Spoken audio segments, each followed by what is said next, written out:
Welcome to yet another edition of the Stats and Stacks podcast. For today, we're going over UFC 272, Covington versus Masvidal. Oddly enough, when we have a struggling week, I'm excited to come on here and tell you we had a bad week and honestly just figure out how we're going to turn things around. And that's exactly what happened. We had a rough week 2 weeks ago where we went 3 of 6 on picks. Last week, 5 of 6 on picks. We crushed, absolutely crushed. In regards to bets, when it came to picks itself, only got 2 fights wrong on the card, so not too shabby. It's kind of hard to improve from only getting 1 fight wrong. So we're gonna get every bet right this time. That's the goal here. So again, let's get this train moving. Go ahead and get on a little bit of a roll here. And this card is probably not the one to do it on. It's a tricky card, man. In all honesty, I like almost every single fight on the card. As a fan, when it comes to betting, fuck no. Very, very tough fight to bet on. Phenomenal fight to just sit back, grab a few beers, and just enjoy the show. But that's not what we do. We're going to make money. We're going to kick back, grab some beers, enjoy the show, but we're also going to make money doing so. So you just got to make sure you pick the right spots at the right time. So let's try to walk through this and try to dodge landmines and get some cash here. So let's go ahead and let's start with the first fight of the night.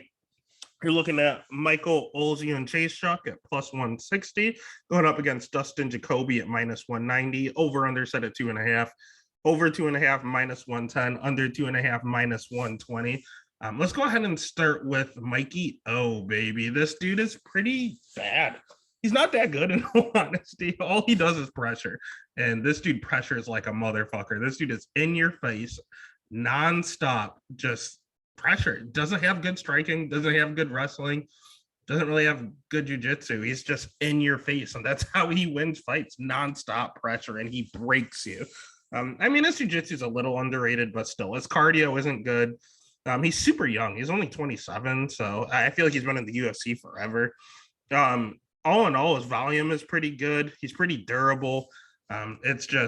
It's really just pressure over X, kind of like a King Casey ordeal. She's not good anywhere, man. She's not a good striker. She's not a good wrestler, but she can win a stand-up war and she can take you down because of the nonstop pressure. So you have to have someone that's able to handle that. He's not exactly the biggest guy in the world. In all honesty, he should probably be a middleweight. You're going to hear everyone say that, but it's true. That's why everyone's saying it. Dustin Jacoby, on the other hand, should not be a middleweight. He'd be all skin and bones. He's really tall, really lanky, knows how to use his length. A phenomenal striker. You want to hear about him going over to Glory kickboxing, putting on a show, getting good. He was in the UFC, got cut, worked on his striking, came back, improved. I don't think he's lost since he's been back. He has not. The competition, Justin Ledet, not the greatest. Maxime Grisham is a decent win, but I thought he lost that fight. I really did. Ian Kutalaba, it was a draw. It was kind of weird. Darren Stewart killed him. John Allen killed him. We knew that was going to happen. So, he hasn't beaten the best competition in the world, but he's not losing, man. He's coming out here. He's doing his thing. His cardio, I don't know. I know Mikey O doesn't have good cardio. I don't know what Jacoby's cardio is like. It was brought up in the Dogger Pass podcast. It's 2 different Jacobys. You see him gas in some fights. You see him have phenomenal cardio in other fights. You don't know which one is going to show up. He will be on his back foot a lot, which does have the tendency to gas you out a little bit. So I think this is going to be one where the tired Jacoby shows up. But lucky for him, Michael doesn't have good cardio. He's going to be gassed too. Jacoby also has good volume. So I think this is going to be predominantly on the feet. I will take the better striker here in Dustin, but my gut is telling me that the value is on Michael, because I don't know how the judges are going to read this fight. I think Jacoby's going to land more for sure. Michael is going to be in his face landing as well, though. So the pick is going to be Dustin. When it comes to betting, it's Dogger Pass territory, baby. Plus 160. I'm considering, I've hovered over clicking Mikey O, but something keeps stopping me. I think it's watching him is the thing that's stopping me from actually betting him. But I do think he's the value side here. So the pick is Dustin. The bet would honestly be Dogger Pass and Mikey. All right, next fight of the night is kind of the same situation. We have Devontae Smith minus 190 going up against Ludovic Klein at plus 160. Ludovic Klein. Over under set at 1.5. It's going to be a banger. Over 1.5, minus 161. Under 1.5 at plus 120. First and foremost, this fight is taking place at 155. Klein is taking this fight on short notice, so we'll go ahead and we'll start with him. Luckily, it shouldn't be too big of a deal considering Devontae Smith also fights at 45. So this kind of reminds me of like the Brian Kelleher, Ricky Simone ordeal where two bantamweights fought at 45. It's the same thing. Two featherweights fighting at 55. Klein is good striking. I wish he had a little more volume. It would make him a little less hittable. He does get hit with more significant strikes than he dishes out. But when he dishes them out, he connects, and I liked him. I think he's good. He mixes in wrestling pretty well. He's not predominantly a wrestler, but he has a nice little sneaky takedown. He has really, really good timing. He's not a good wrestler. He's not going to chain grapple by any means, but he can time it. And he can time his counter shots. All he has is a sneaky good head kick, good counters, and he has good timing on a takedown. So, I mean, that is all in all a good 27-year-old fighter. It's just the volume isn't there. And his cardio is a little shaky, in all honesty. I mean, looking at his wins here, we'll start with the Nate Landwehr broke him. That was a straight up law. He looked good round one, and then he got just messed up the next two rounds. He just could not keep it up. Mike Trezano had him backpedaling the whole time, but I thought he won that fight. I know it's a little biased. I know I wrestled in high school, so I obviously like wrestling in MMA, and I credited a little more than others. But I know he got outstruck in that fight, but it's one of those quantity versus quality ordeals, and it's 50-50. He's landing the 110% better shots. Mike Trezano is landing more shots, but if you're 50-50 on that, a takedown should sneak the round, in my opinion. That's just my opinion. I had him winning that fight. Most people had him winning that fight. The judges there did not. Shit happened. Shane Young, yeah, it was a phenomenal head kick debut, but he did miss weight, so there is a little bit of an asterisk there. And then you look at his regional scene, just head kick, punches. He has a decision here, but another knockout. Like, all his crazy, crazy fights are ending early. That's not... It's suspect. I don't think he has the best cardio, in all honesty. But the good news for him, just like the previous fight, neither does Devontae Smith. And believe me, I did my due diligence looking at Devontae Smith. I have a good friend who's from Cleveland, Ohio. He knows Devontae Smith personally to an extent, or has been in some wrestling tournaments with him. So Devontae has sneaky good wrestling that no one seems to know about because he doesn't really utilize it that much. When you think of Devontae Smith, you think of power, sheer power. He has good striking. All of his wins are first round knockouts, basically. They're second round knockout and Justin Haynes. Daniel Ma, first round knockout. Julian Erosa, first round knockout. Joseph Lowry, first round knockout. Like all of these, even in the regional scene, first round triangle, interesting. Fourth round finish, that's good. First round knockout, third round knockout, first round knockout, second round knockout. They're all very, very early here. And they're all by knockout, outside of one triangle that he threw up apparently out of nowhere. But my major concern are his losses. His 3 losses all come by KO. His chin is suspect. He got finished by John Gunther. That's not a good look. I know John Gunther was on The Ultimate Fighter. That doesn't mean you're good. That's not a good look. Kama Worthy, god awful. That was not a good look. Jamie Malarkey Malarkey's not a bad fighter. He's on the card later, but he's not a potent power puncher by any means. The only people Jamie Malarkey are like, I'm thinking of Jamie also knocked out Kama Worthy. When I look at people that Jamie Malarkey are knocking out, it's people with suspect chins. And Devontae Smith is on that list. Justin James, not exactly UFC caliber. I loved him. Guitar Hero was awesome, but not exactly UFC caliber. He can knock him out. He can knock out Dunya Ma, who does not have a good chin. He can knock out Julian Erosa, historically bad chin. So it's very, very interesting here. That's why it's set at 1.5. The safest route is probably just a violence bet here on an official pick basis. This is so 50-50. Devontae is going to win the first round, hands down.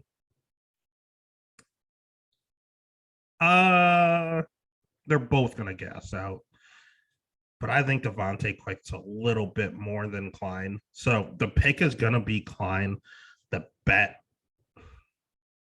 Under 1.5 at plus 120. I don't hate the dog or pass situation either. I would take the under 1.5. Klein is pretty durable, but I'll take the under 1.5.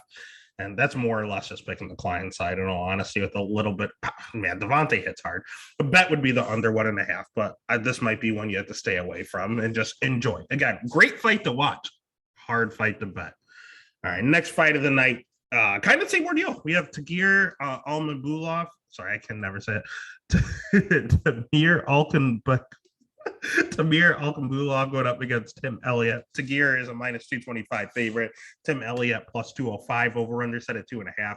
Over 2.5 minus 145. Under 2.5 plus 115. Let's start with this dude Tagir, because I don't know what to do with this guy, man. He looks great on the regional scene. And it's not as if he looks bad in the UFC, great on the regional scene because he's fighting scrubs. He's fighting good guys in the UFC or in the regional scene. He's fighting Zalgas Zumagulovs on the regional scene. He's fighting some of these. The Russian regional scene is not Alaska FC. I'll tell you that. It's not the same ordeal. He only has one loss on his record to Zalgas, and that was questionable at best. I did go back and watch that fight. No, he did not lose that fight. This dude is, I would say technically this dude is undefeated, but I had a bet. I had him in parlays going up against Bruno Silva. I thought Bruno Silva won that fight in his UFC debut. I had him. I said maybe Bruno Silva, he's at fight ready, training with Henry. Maybe he's just a lot better than I thought. So I bet Tagir against Allen, and that was another split decision. That was close, man. That was really close. So Tagir, all in all, he's a decent wrestler. He's an okay striker, no power whatsoever.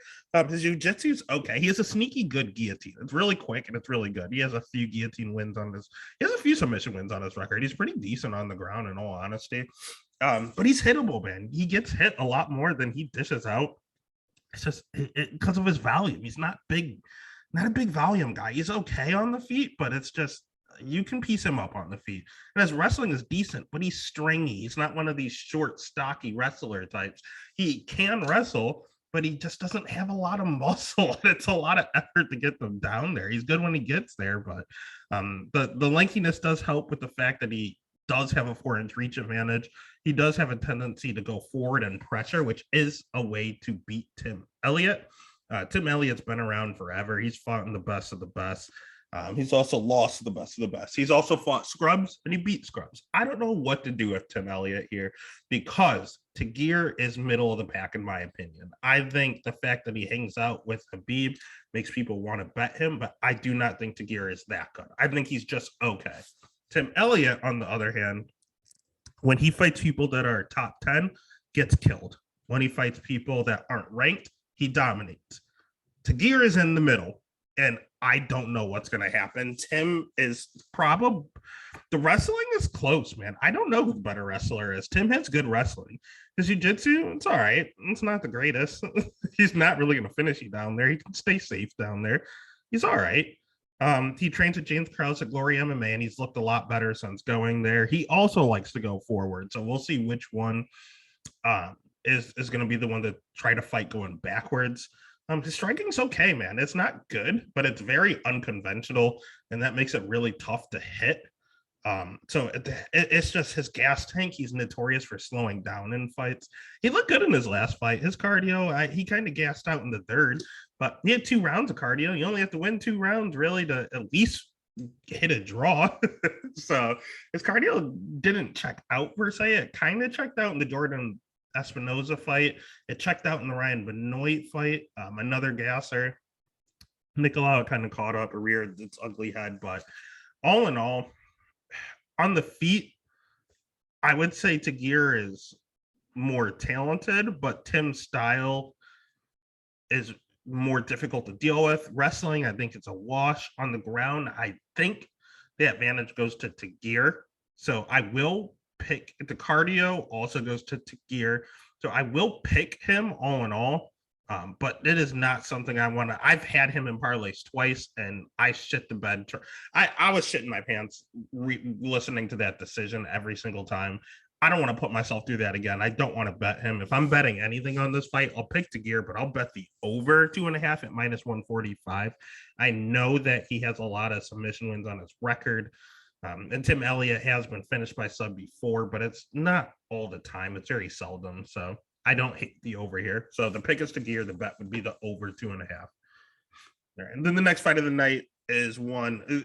Honestly, there's on this card, there's just a lot of assholes, in all honesty. A lot of people that I don't like for personal reasons. One of those being Brian Kelleher, plus 475 going up against Umar Nurmagomedov. Yeah, Nurmagomedov. Cousin Umar is back, baby. Over 2.5 is minus 145. Under 2.5 at plus 115. Listen, I can't just sit here and say Brian is an asshole without like explaining things. In all honesty, it's just his demeanor. He's very, I don't know, man. He has a weird cockiness to him that kind of drives me crazy.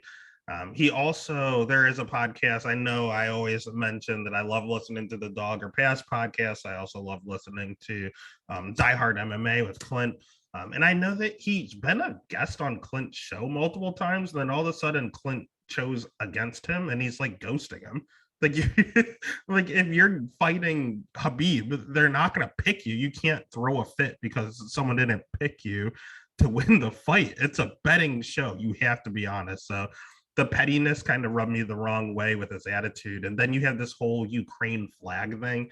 If you are from Ukraine, if you are Marina Moreau, I support you 110%. You want to bring a Ukraine flag to play mind games with someone that is not bringing politics into it from Russia. I think that's an asshole move. I don't like it at all. Brian, on a fight basis, is an okay wrestler. He's good. He's a good wrestler. His striking is okay. It's good. His cardio checks out. But he's just a gatekeeper. There's not really, you have to be good to beat him. And you have to be bad for him to beat you. Kind of the same ordeal as Tim Elliott. He's a gatekeeper. So is Brian Kelleher. He's going to beat all the scrubs. He's going to lose to all the best. That's just how it works. He only has 60% takedown defense. That is not good going up against Cousin Umar because Cousin Umar can do it all. Umar has great wrestling, great striking. He's very, very hard to hit. You can't, he's in and out. He throws crazy kicks, left a whole bunch of question mark kicks, front kicks, head kicks. He's very, very kick heavy. But I mean, the best part I like about him is just his elusiveness. I think that's and the fact that the kid's only 26 years old. Like, I don't like that he hasn't fought in over a year. That part's a little concerning. I know he was battling like staph infections and things like that, but he's going to have a 3-inch reach advantage. His cardio is phenomenal. God, I really don't see he is pretty good on the ground. I know all of his wins are just rear naked chokes. He's kind of a rear naked choke specialist, but it's working for him. Why why not do it if you're doing it so easily? I really don't have any negatives on Umar whatsoever. So if you're the better striker, you have the reach advantage, you're the better wrestler, and you're the better jiu-jitsu practitioner. Brian has been tapped out quite a bit. So honestly, I love the Umar by sub play. I don't know what it is. I didn't look at the props yet, but as long as it's something over like plus 400, I might take it. I feel like it's going to be lined at like, with him being such a big favorite, you can't bet him at minus 675. Again, Brian plus 475 dog. I feel like with him being such a big favorite, by sub is only going to end up being like plus 200 at best. So I don't really want to play that either. So I don't know. Just in the off chance, Brian has a little bit of power. In the off chance that he does knock him out, he catches him. It's MMA. Anyone can get caught. I don't hate the under 2.5 at plus 115. I see Umar getting a rear naked choke finish. As long as he does that before the under 2.5, that's fine. If Brian catches him with something and knocks him out before 2.5, that's fine. I'll bet the under here because you just can't bet Umar at all. There's no value there. And the next fight of the night is one of the fights I'm looking forward to most on the card. It's sad to say. It is Maria Agapova minus 200 going up against Marina Moroz at plus 170. Over under set at 2.5. Over 2.5 minus 172. Under 2.5 plus 142. This is bad blood, baby. They talk about the main event from training partners to enemies. That's exactly what this is. They both were at AT&T. You wanted to, I said there's a lot of assholes on this card. Agapova is one of them, man. I know she's been kicked out of a plethora of camps. She's like crashed cars. She's been called a drunk. I know that she's like been threatening to stab people. I heard she goes too hard in the gym. Like she's just nuts. She's absolutely crazy. She's only 24 years old, and that's a lot of it. She just hasn't matured yet. As a fighter, she also hasn't matured. She has all the skills in the world. She's very, very lanky. She hits like a truck. She hits so hard. Her ground game is okay. Her wrestling sucks. That there is a little bit of a dilemma there. She only has 33% takedown defense. So I understand that she fought Tracy Cortez. Tracy Cortez is a good fighter, but at the end of the day, 33% is not the best. It's not Tracy Cortez isn't exactly a beat or anything like that. So at that juncture, yeah, she's just young. She's looking better each and every fight. She's notorious for being the person that lost as the biggest favorite ever in her loss to Shayna Dobson. She has pretty good counters. Looking at it here, that's what she caught Sabina Mazo with, put her out cold. She didn't put her out cold, but Sabina had no idea where she was, so she just slapped on a rear naked choke, got that W, super nice. It's just she's a nutcase. You don't know what you're gonna run into. You don't know who's gonna show up. I'm also concerned about her cardio. Sabina, she won in early into the third round. When it comes to all her other wins, first round, decision, which is good. Third round, which is good. First round, decision. So, I mean, literally like 70% of her wins are in the first round. Questionable. All of her losses are to people that take her down, because Shayna Dobson also took her down multiple times. Questionable. So if she runs into a wrestler, she's in a little bit of an issue. Good news for her is that Moreau is not a wrestler by any means. Moreau is a Ukrainian boxer, so her striking's pretty good, but she is pretty hittable. She does get hit more than she dishes out. She hasn't fought in 2 years. Not the biggest fan of that. She is awfully durable. She's fought the who's who here in this division. I know she fought like Angela Hill and Myra Bueno Silva, and there's a lot of people that she's fought. It's just, yeah, man. Obviously, looking at where she's from, she has a lot to fight for currently. So she's motivation is not going to be an issue. Yeah, Angela Hill, Carla Esparza, like those are her losses. Carla Esparza, Angela Hill, and I don't know who Valerie Latumanu is. I don't know. But at that juncture, still UFC caliber. Her wins aren't the greatest, though. You have to look at it. She beat Sabina Mazo as well. Myra Bueno Silva is whatever. She's okay. And Danielle Taylor is not the greatest. So she's another gatekeeper. That's all she is. The good news is that when they fought at ATT, one thing you never do as a camp is mention who wins in camp. You don't do it. You don't hear about it. You didn't hear about when Gilbert fought Kamaru. Like, you just don't do that. That's a forbidden rule. But people gave zero hesitation doing it for this fight, and they said Moreau used to beat her ass. I don't doubt it. I mean, that was years ago. That was like back in 2018. So, I mean, Maria was only 20 years old. So I bet she was getting worked in the gym. I know she's the one that has improved more. But the one area where Moreau has gotten better is her wrestling. She is not a wrestler. I hate betting people that need to win based on wrestling and they're not natural wrestlers. But she does a good job mixing it in, kind of like Ludovic Klein earlier. It's not like she's going out and just spamming takedowns. She's going in, she's boxing you up, and she's timing it. And that's something she might be able to do against Agapova. I think it's a 50-50 fight. The line is way off. So for that, the pick is going to be, give me the, and I personally want to see someone from Ukraine win.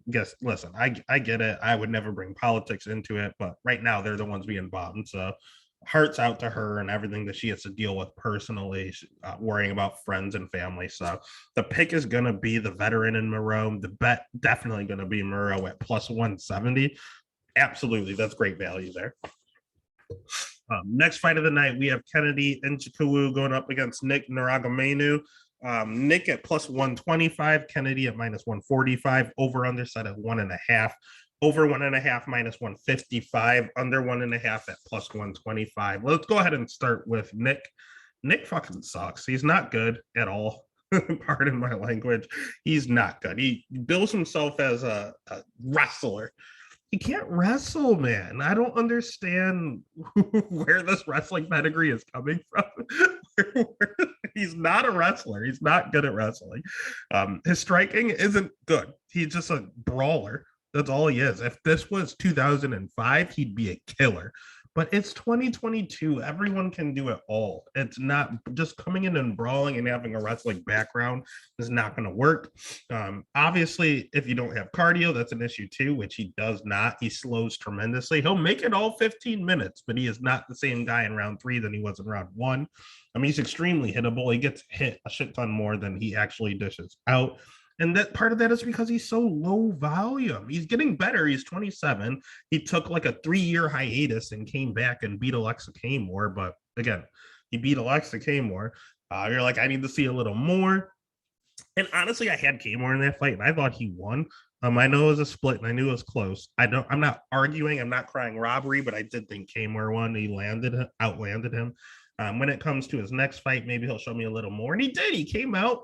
Then he crushed Ike Villanueva in a minute. I don't know what else he's supposed to do. Everyone complains about the shots to the back of the head. Well, the only reason he was hitting him in the back of the head is because he cold cocked him to get him to the ground. So he dropped him clean. Nothing wrong with how he got there. If he was punching him in the back of the head or in the chin, either way, he was going out. So I don't really have any problems with that, like other people say. But it's Ike Villanueva. I understand he did what he was supposed to do, but it was Ike Villanueva. So not a lot of merit here. None of his wins are against credible people. I mean, look at the records: 10-13, 2-15, 7-5, 12-41, 3-2, 2-1, 0-1, 0-0, 1-3. Not a lot of winning records there. Not a lot of credible foes. The good news for him is that he's fighting Kennedy Nchukwu, who also is not good by any means. I mean, Carlos Ulmberg was making his UFC debut, and the UFC gave him an opportunity to handpick an opponent, and he chose Kennedy because he pointed him out as one of the worst fighters in the division. He is not good. He fancies himself a striker. I don't really see it. He's very hittable. He gets hit more than he dishes out as well. He will have a 5-inch reach advantage. He has freakishly long arms, great build for the weight class, but he is low volume too. So you have two guys with low volume that get hit more than they dish out. That's very concerning. One has a reach advantage. One has a supposed wrestling advantage. Kennedy does carry an 80% takedown defense, but all in all, I don't know who he's fighting that's going to really threaten him with the takedown. Taun Jung knocked him out on the feet in 3 minutes. Canelo Marquez is a jiu-jitsu guy, but has zero wrestling whatsoever. Carlos Ulberg is not a wrestler. Darko Stosic, I believe, did take him down multiple times, if I'm not mistaken. And Paul Craig, great jiu-jitsu guy, ended up getting the triangle finish, but not a wrestler. So it's good to have 80% takedown defense, but who's really trying to wrestle you that can? So that'll be very interesting if what approach Nick would take. I will go ahead and pick Nick here just because I think they both suck on the feet. I think they're both low volume. So if you have both of them landing 1 minute per one strike per minute, if one guy's pressuring forward against the cage for a takedown or shooting a takedown, getting one, that might be the difference here. So just because he can do more than just stand there, I hate the Kennedy shell up rope and dope thing that's been going on. His wins, Danilo Marquez, let Danilo gas himself out, keeps a very, very high guard and protects himself. And then after a while, Danilo gasses and he takes him out. Carlos Ulberg lands 144 significant strikes in the fight. It ends in the second round. He literally just shells up, let Ulberg punch himself out, and then takes him out in the second. Not gonna work against everyone. And Nick is so low volume, he's not gonna punch himself out. He doesn't throw, man. So at the end of the day, give me the guy. If they're both not throwing, give me the guy that might get a takedown. So the pick will be Nick. The bet would be Nick. It's just dog or pass. Not saying I want to bet that. It's just dog or pass, baby. Next fight of the night is one I actually like a lot. I am Yan Jinan at plus 205 going up against Marina Rodriguez at minus 255. Over under set at 2.5. Over 2.5 minus 245. Under 2.5 plus 195. Let's start with Marina. I think Marina is very, very good. I think Marina is almost in line for a title shot. I really want Carla to get it. I think the UFC would screw her if she did not. But all in all, and she just beat Marina Rodriguez like 2 fights ago. So, and Yan Janans, her last fight. So please give Carla her fucking title shot. But at the end of the day, Rodriguez, phenomenal striking. Very, very, very good striking. Probably the best striking in the division, in all honesty. She's kind of like a Joanna Jędrzejczyk type, very lanky, sneaky power. She hits like a truck. She hits a lot harder than Joanna does. Really big power. She has a 2-inch reach advantage in this fight. She's fought the who's who in Amanda Ribas. She's fought the aforementioned Carla Esparza, Michelle Waterson, Mackenzie Dern. She's fighting at Tisha Torres. She's fighting everyone. Tisha Torres is a great striker. Cynthia Calvillo, decent wrestler. Carla Esparza, great wrestler, lost. Amanda Ribas, pretty good on the ground, won. Michelle Waterson, pretty good on the feet, won. Mackenzie Dern, one of the best jiu-jitsu practitioners. Fight even hit the floor, won. Like, she's fighting everyone. So at the end of the day, Ronda Marcos, a veteran that's well-rounded, draw. So, I mean, she's fighting every type of person in the division. She has one loss, and that's a split decision to Carla. She has great volume. Jiu-jitsu, non-existent, doesn't matter. Wrestling, not the greatest. That's how you beat her. That's how Carla did it. It was a split. It was close, but that's how she did it. She doubled her, took her down, held her down. Yan can't do that. She's not a wrestler by any means. She's a striker too. She has good volume. She has good striking. She has good cardio, but her wrestling is not good. I know that she took down, God, who did she take down? Carolina multiple times, but as I had mentioned in the Dogger Fast podcast, Carolina took herself down. I kind of noticed that as well. Her jiu-jitsu is kind of non-existent. So you just have two strikers going at it, and one of them hits harder and has a reach advantage. So I think Yan is good. I like that she's a team alpha male. She's probably going to try to incorporate wrestling, but if she comes in with a wrestling heavy approach, again, I don't trust people trying to wrestle that are not wrestlers by nature. Don't like it, never will. So the pick is going to be Marina Rodriguez. The bet would be Marina Rodriguez in a lot of parlays. I trust her a lot. She might end up being a lock of the night. All right. And then next fight of the night, we have Jalen Turner going up against Jamie Malarkey. Jalen Turner at minus 145. Jamie Malarkey plus 125. Over under set at 1.5. Over 1.5 minus 155. Under 1.5 and plus 125. Let's start with Jalen Turner. I love this kid. I think he's super, super good. He's a lot better than the 11-5 record that he's sporting.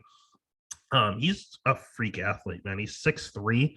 And he still makes 155 somehow. It's because he's 26. He has the youth. He can still cut down. He has really good striking. He's going to have a 3-inch reach advantage in this fight. Still super young. Like I said, he's only 26. He has good volume. He likes to move forward a lot. You see him just getting bigger and bigger. I know he's still making 155, but he's really starting to fill out his frame. He's really starting to look a lot more confident. He just looks like he's improving each and every fight, and that's what these young fighters are doing. His wrestling could get better, but it's getting better each time. His jiu-jitsu is good. It's just active. It's not like he's a 10th degree jiu-jitsu practitioner. He's just active, very, very active guard. When you're that lanky, you're just throwing up triangles and arm bars nonstop, and eventually you're going to catch them, or you're going to use it to sweep, or they're just going to say fuck it and stand up, and that's all he does. At the end of the day, I really don't have a lot of complaints about him. I understand he has some losses on his record, but I mean, he lost to whatchamacallit, Vicente Luque, a short notice, up a weight class. No fault there. So Matt Frivola taught him a veteran lesson, just took him down like crazy. But that was also 3 years ago. That was a 23-year-old, a little skinnier Jalen Turner. This is not the same guy. I don't think people are realizing how much he's been improving since that time. Jamie Malarkey is also someone that's impressed me, in all honesty. I thought Jamie Malarkey kind of sucked. Then I watched a little more tape on him. I watched the Faraziem fight, and I kind of flipped the Turner on Jamie. I think Jamie's good. I think he's very good. He's a lot bigger than I had noticed. I know he lost to like Brad Riddell, not a bad loss. I know he lost to the champ and Alexander Volkanovski, obviously not a bad loss. Faraziem, he didn't lose that fight. I don't care what they say. He did not lose that fight. What I can tell you is that he has good striking. His wrestling's okay. He's another one of these guys that is not a good wrestler, but has good timing and will mix it in. Cardio, phenomenal. Uses it as a weapon. I love that. What I don't like is that he's hittable. That's not a good trait. He also, you see that Volkanovski knocked him out. Yes, it was back in 2016, but he gets cracked a lot. The Frazium fight, he did get cracked. Kama Worthy, he took him out in 40 seconds. Devontae Smith didn't crack him. Like, he gets wobbled a lot. Just kind of like where I said Matt Favola has never been knocked out except for one time, but he gets dropped every single fight, and then he ended up getting starched by a power puncher and Terrence McKinney. Someone's going to catch Jamie Malarkey. He gets rocked a ton. One of these times, the lights are going out. I don't know if Jalen Turner exactly is a potent power puncher to be the one to do it. So this is going to be a close fight. It's going to be a war of attrition. I think Jalen is the better fighter, but I think Jamie has the better cardio. All in all, I think it's going to be a very, very close fight. If Jalen has enough cardio to win the first 2 rounds, he should be fine. Because Jamie's not going to stop. So the pick is going to be Jalen. I think he's good enough to where maybe he does crack him. Maybe he's the one to finish him. If not, I think he can win at least 2 rounds, or honestly, it might be a draw. I think he might win the first 2 rounds, and then Jamie gets a 10-8 in the dirt. I would not be shocked. But the pick is going to be Jalen. I like Jamie. He flipped on me. I do like him now, but I will take the upside of Jalen. I think his improvements are just a little more right now. All right. Then the next fight of the night is another sketchy one. We said this fight card has a lot of assholes. A la Greg Hardy plus 175 going up against Sergey Spivak at minus 210. Over under set at 1.5. It is a heavyweight fight. Over 1.5 is minus 150. Under 1.5 plus 120. Let's start with Greg, because I started to feel better about Greg, in all honesty.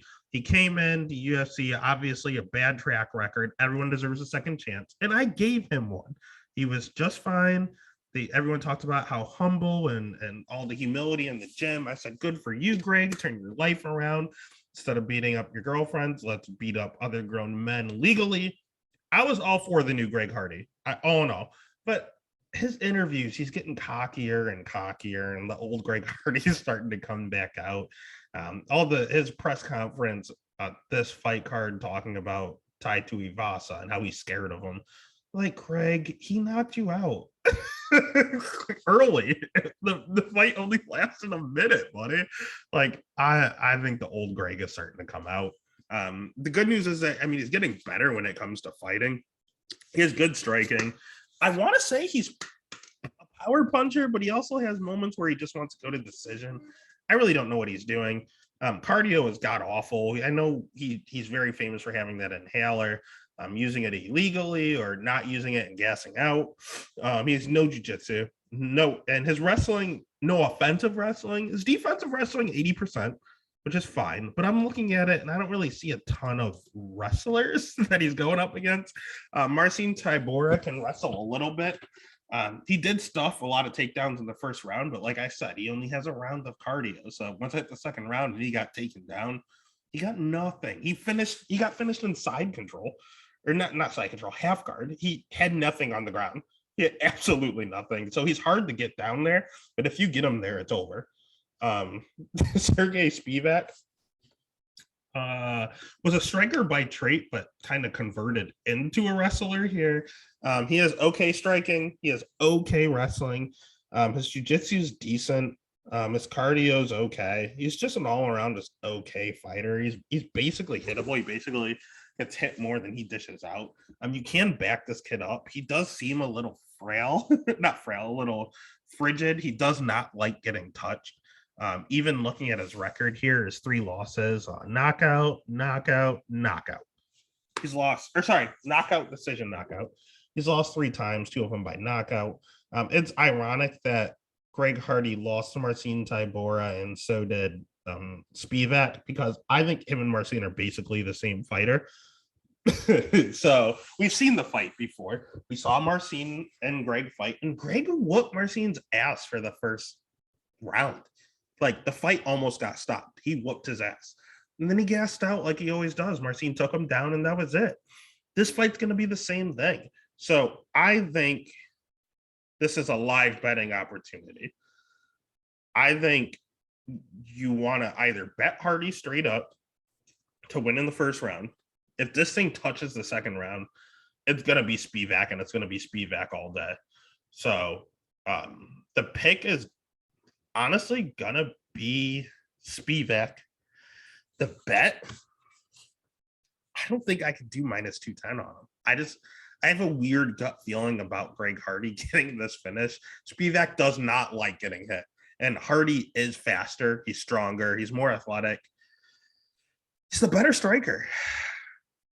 Is he going to go out? I don't know. He doesn't like getting touched. But if he takes Hardy down, god damn, Hardy's bad on the ground. Under 1.5 at plus 120, huh?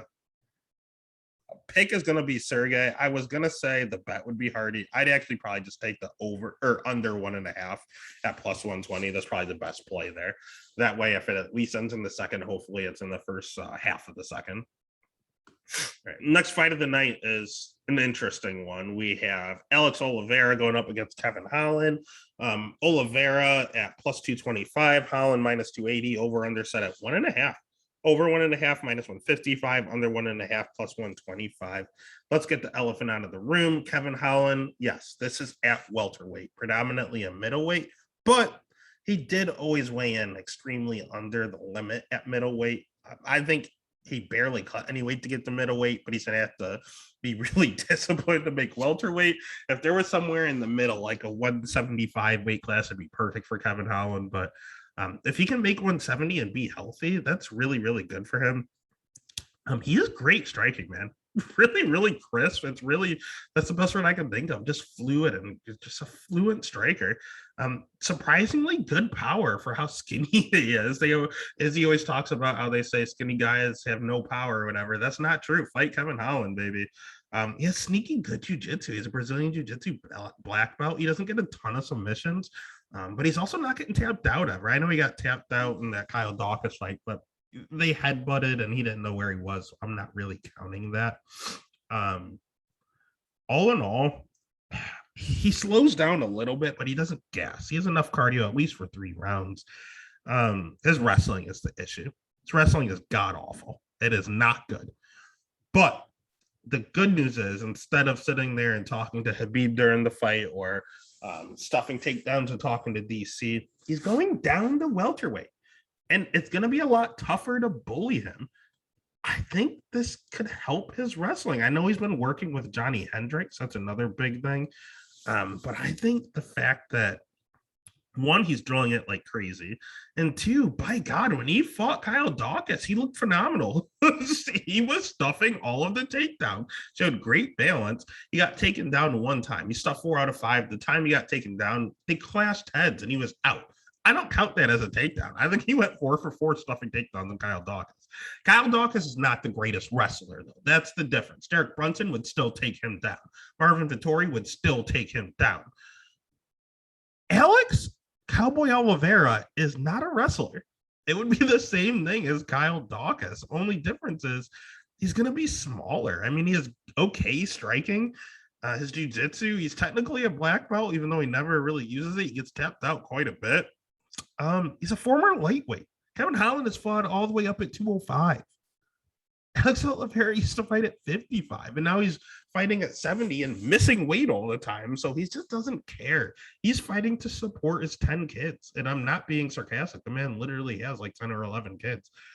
He's just fighting for the money. And when you come into a sport like this and you're not inspired to fight, you're just fighting to come in and get a paycheck, you're going to gas the way he's been gassing. You're going to miss weight the way he's been missing weight. You're not going to be the guy you need to be. And if you need to wrestle to beat Kevin Holland, because don't get me wrong, Alex Oliveira striking is okay, but Kevin Holland is good.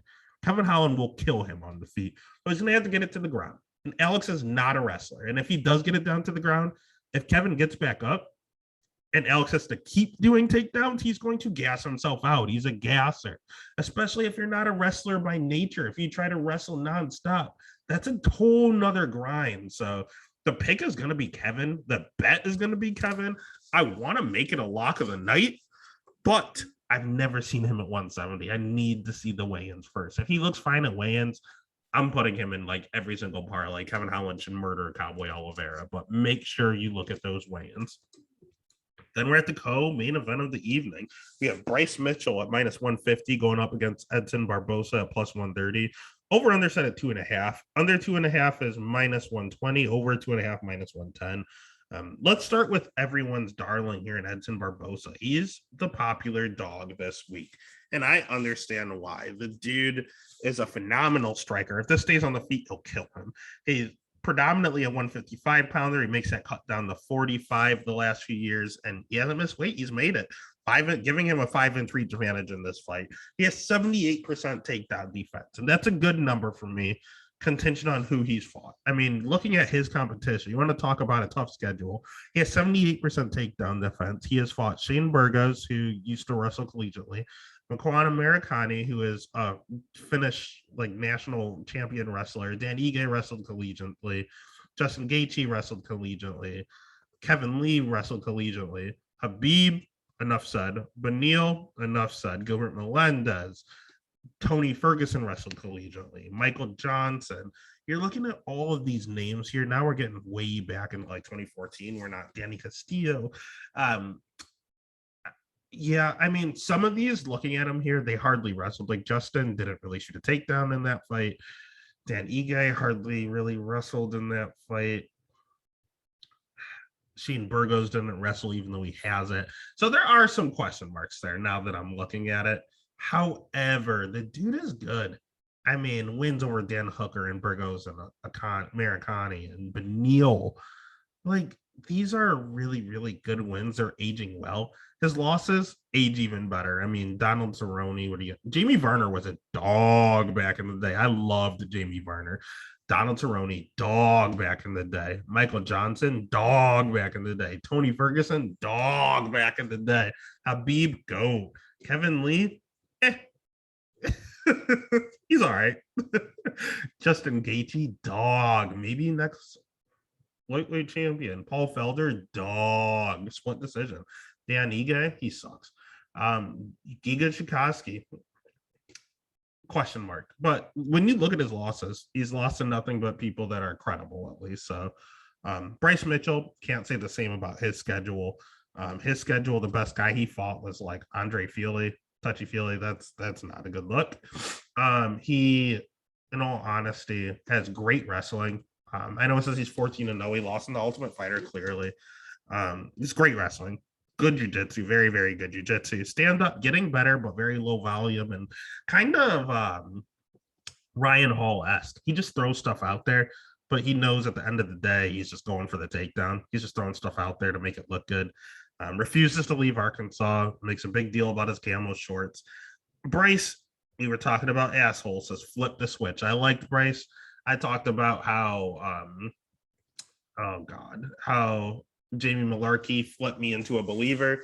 Bryce flipped me into hating him. I can't stand him. What he did to Ariel was ridiculous, going on and getting all political on his on Ariel's podcast. Ariel's just trying to interview him about the fight, and he just doesn't answer the questions to get political. That was an asshole move. He's kind of really buying into this Arkansas moniker. I know he's always been like that. Don't get me wrong. He's always supported Arkansas, but it's getting a little over the top, like Colby-esque. Like, yeah, we know Colby's a Republican, but like he's very, very brash. And at this juncture, Bryce is starting to get a little more brash, having his little rap career. Like it's getting a little out of control. I'm not the biggest Bryce fan right now, but that doesn't take away from the fight. This is as plain as it could be. If it's on the feet, Edson's going to absolutely murder him. If it's on the ground, Edson is some very, very big trouble because Bryce is nasty on the ground. Bryce's gas tank, not good, slows down. Edson, old. Gas tank, not good, slows down. It's a 50-50 fight. So I understand why everyone is picking Edson as the dog in a 50-50 fight. Take the plus money. I want to, and I can't wait to fade Bryce. I think he's very one-dimensional. But I don't think this is the spot. I think Bryce still wins. Yeah, I think Bryce still wins here, and then he loses his next fight. So I know he hasn't fought anyone really that good. Matt Sales, Bobby Moffitt, Andre Feely. Oh my God, Tyler Diamond. He really hasn't fought anyone. Oh man. Oh, that schedule. God, that's bad. Um, I'll always take wrestling over striking. The pick will be Bryce. The bet would be Bryce. God, but I'm not betting that. No way I'm betting that.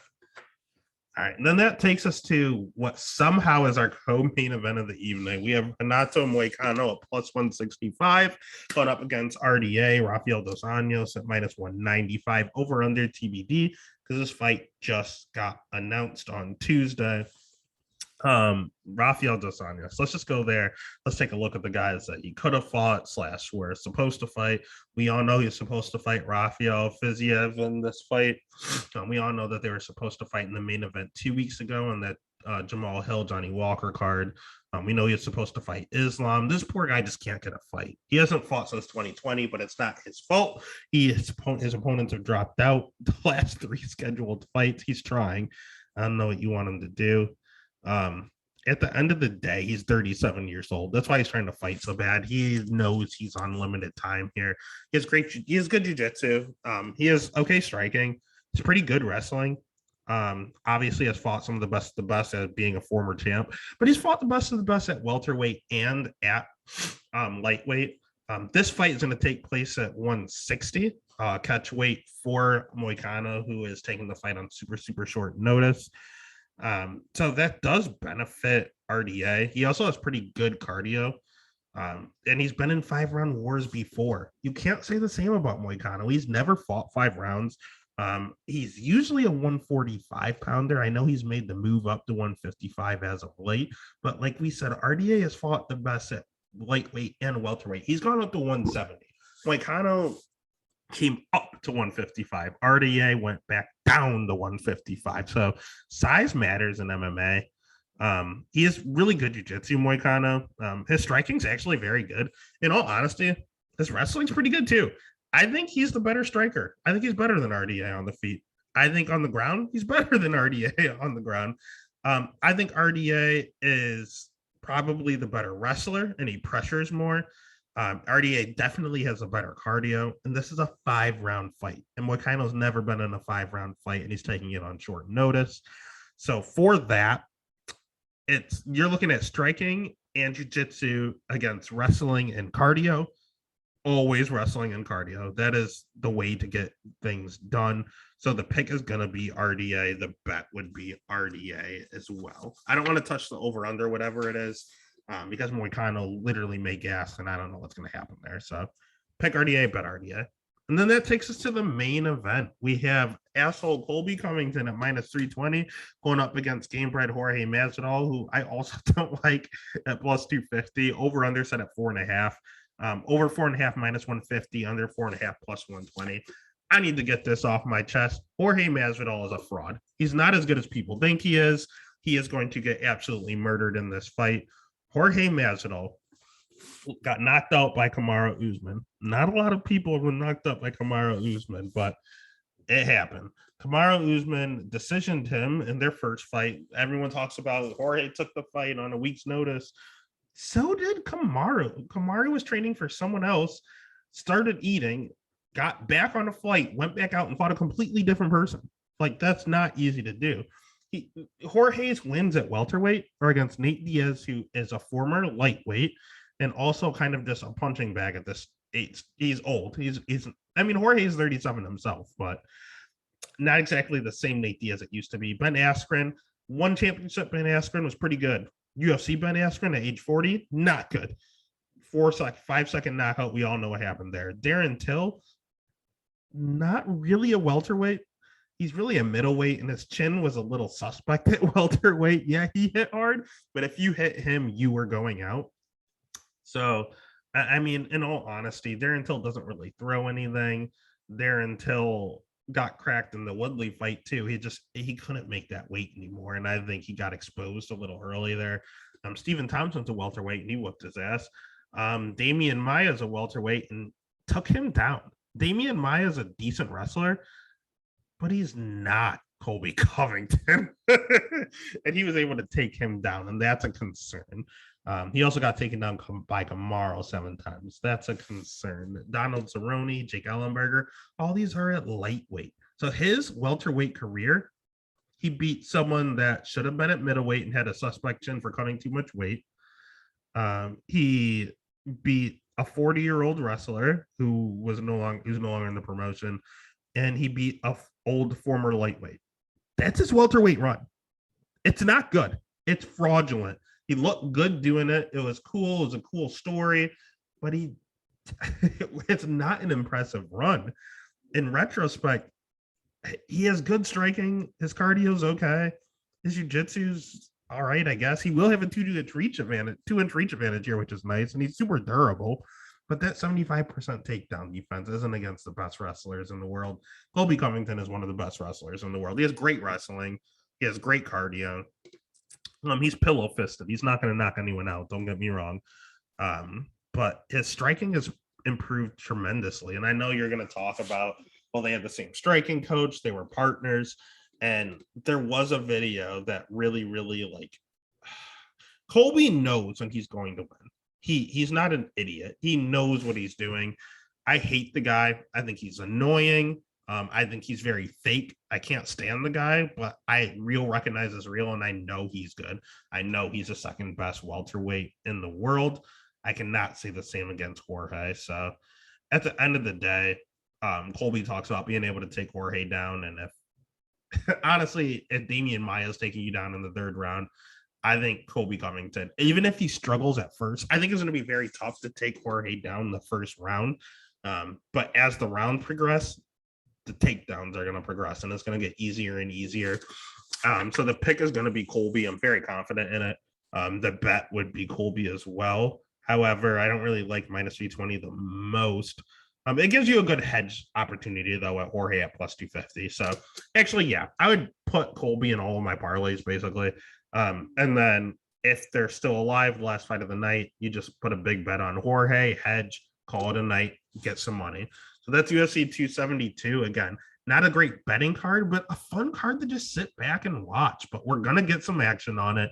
We're going to put the official picks up after the weigh-ins. I'm over on TikTok, over on Twitter, over on Instagram. Make sure you keep an eye out. Give this video a like, and let's get money, baby.